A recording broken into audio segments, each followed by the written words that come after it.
தஞ்சை மாவட்டம் பட்டுக்கோட்டை அடுத்த புனல்வாசல் கிராமத்தைச் சேர்ந்தவர் சேசுராஜ். ஓய்வு பெற்ற அரசு பள்ளி பணியாளரான இவர் ஓய்வுக்கு பின்னர் தனக்கு கிடைத்த 10 லட்சம் ரூபாயை மதுரையை தலைமையிடமாக கொண்ட நியோமேக்ஸ் சென்ட்ரியோ ரியல் எஸ்டேட் நிதி நிறுவனத்தில் கடந்த 2019ஆம் ஆண்டு கோவையைச் சேர்ந்த பாலசுப்ரமணியன் என்ற ஏஜென்ட்டை நம்பி முதலீடு செய்துள்ளார்.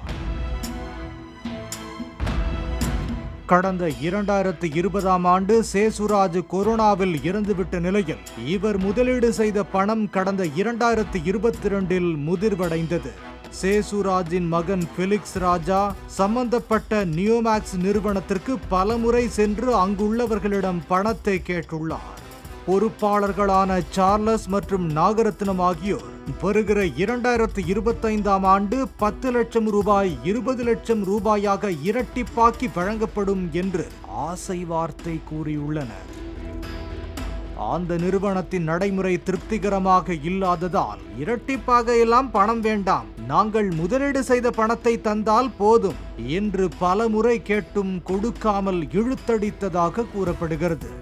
அண்மையில் சார்லஸ் மற்றும் நாகரத்னத்தை சந்தித்து பணம் குறித்து கேட்டபோது பணமெல்லாம் தர முடியாது என்றும் இனி பணம் கேட்டு வந்தால் கொலை செய்து விடுவதாகவும் கடுமையாக மிரட்டியதோடு தகாத வார்த்தைகளால் திட்டி விரட்டியதாக கூறப்படுகிறது. வீட்டிற்கு வந்து தனது பணமெல்லாம் போச்சு என்று பதறிய ஃபெலிக்ஸ் ராஜா விஷமருந்தி உயிரை மாய்த்து கொண்டதாக உறவினர்கள் தெரிவித்தனர்.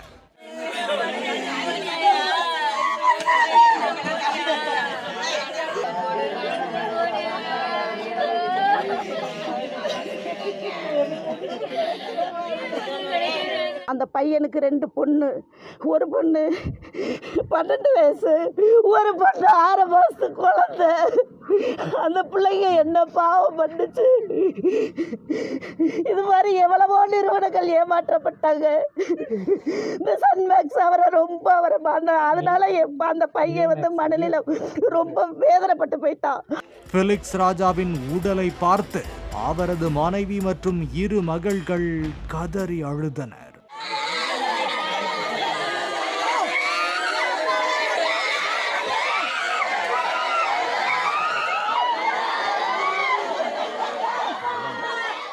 சம்பந்தப்பட்ட மோசடி ஆசாமிகள் மீது நடவடிக்கை மேற்கொண்டு மோசடி நிதி நிறுவனத்திடம் இருந்து 10 லட்சம் ரூபாயை மீட்டு ஃபெலிக்ஸ் ராஜாவை இழந்து வாடும் அவரது மனைவி மற்றும் 2 குழந்தைகளின் வாழ்வாதாரத்திற்கு தேவையான உதவிகளை அரசு செய்து தர வேண்டும் என்று உறவினர்கள் கோரிக்கை வைத்தனர். அவருடைய தற்கொலைக்கு முழு காரணமே அந்த நியோமேக்ஸ் நிறுவனத்தை சார்ந்த சார்லஸு, நாகரத்னம், இவங்க தான். அவங்க அடியாளை வச்சு அவங்கள மிரட்டினதுனால தான் இந்த சூழ்நிலைக்கு அவர் தள்ளப்பட்டார்.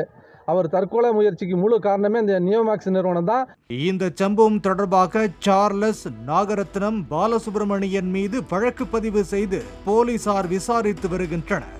சென்ட்ரியோ நிறுவனத்தில் இந்த கிராமத்தைச் சேர்ந்த பலர் பல லட்ச ரூபாய் முதலீடு செய்துள்ளதால் தங்களது பணம் எப்படி திரும்பி வரப்போகிறது என்ற கலக்கத்தில் உள்ளனர்.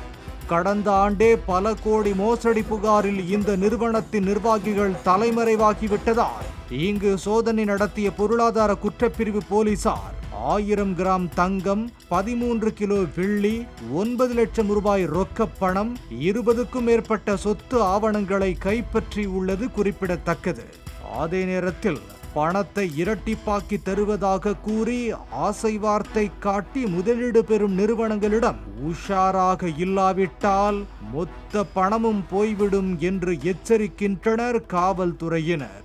பாலிமர் செய்திகளுக்காக பேராவூரணி செய்தியாளர் ஜகுபர் அலி.